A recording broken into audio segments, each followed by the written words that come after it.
ગાંધીનગરમાં વહેલી સવારથી ચુસ્ત પોલીસ બંદોબસ્ત સાથે પાટનગર યોજના વિભાગની ટીમોએ સરકારી જમીન ઉપર વર્ષોથી ઊભા થયેલા ધાર્મિક સહિતના નાના મોટા દબાણો તોડવાની કામગીરી હાથ ધરી છે.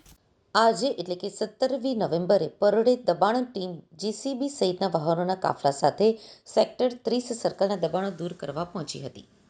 એ પહેલા પોલીસનું સુરક્ષા કવચ બનાવી આ વિસ્તારને કોર્ડન કરી લેવાયો હતો. ત્યારબાદ દબાણ ટીમોએ અહીંના દબાણો તોડી પાડવાની કાર્યવાહી આરંભી હતી. આ વિસ્તારના 7થી વધુ પાકા દબાણો તોડી પાડવામાં આવ્યા છે. શહેરમાં થયેલા 1400થી વધુ દબાણો ઉપર તવાઈ બોલાવવામાં આવશે. આ અંગે ગાંધીનગર ડિવિઝન ડીવાયએસપી ડીટી ગોહિલે કહ્યું હતું કે સવારથી જ દબાણ દૂર કરવાની કાર્યવાહી હાથ ધરાઈ હતી. અહીંયા 7 મકાનો અને 2 ધાર્મિક દબાણો હતા જે દૂર કરી દેવામાં આવ્યા છે. દિવસ દરમિયાન અન્ય સ્થળે દબાણ દૂર કરવામાં આવશે ત્યારે પણ પોલીસ તૈનાત રહેશે. આજે વહેલી સવારેથી ગાંધીનગર જિલ્લાના સેક્ટર 30 એરિયામાં આવેલા ગેરકાયદેસર બાંધકામોનું ડિમોલિશન કરવામાં આવી રહ્યું છે. આ ડિમોલિશનની કામગીરીમાં ટોટલ 200 જેટલી પોલીસ ત્યાં બંદોબસ્તમાં હાજર છે. એના સાથે સાથે આરએનબીની ટીમ અને એસડીએમ અને મામલતદારની ટીમે પણ ત્યાં હાજર છે.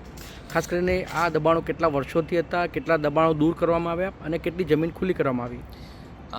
દબાણ જૂના હતા અને ટોટલ 10 જેટલા ગેરકાયદેસર બાંધકામ હતા, જેમાં કાચા અને પાકા પણ હતા.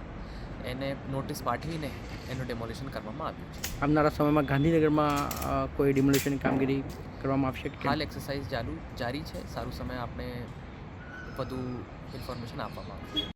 તો વહીવટીતંત્રના જણાવ્યા મુજબ સેક્ટર 30 વિસ્તારમાં સરકારી જમીન ઉપર મોટા અને નાના ધાર્મિક ગેરકાયદેસર દબાણો દૂર કર્યા છે, જે વકફ બોર્ડમાં ગેરકાયદેસર રીતે નોંધાયેલા હતા.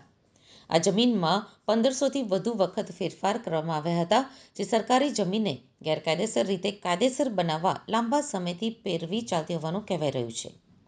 આ તમામ હકીકતોની સંપૂર્ણ તપાસ કર્યા પછી વહીવટીતંત્રે કાનૂની પ્રક્રિયાને અનુસરીને આ જમીનને દબાણ મુક્ત કરી છે. ગાંધીનગર શહેરમાં ગેરકાયદેસર દબાણો દૂર કરવાની ઝુંબેશને પાટનગર યોજના વિભાગ અને કોર્પોરેશન દ્વારા તખતો ઘડી કાઢવામાં આવ્યો છે, જે મુજબ આજરોજ મેગા ડિમોલિશન કરાયું છે.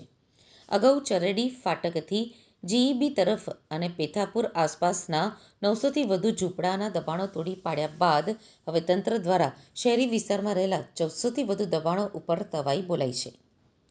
દબાણો ઉપર બુલડોઝર ફેરવવાની કાર્યવાહી માટે 150 પોલીસ બંદોબસ્ત ફાળવવામાં આવ્યો છે.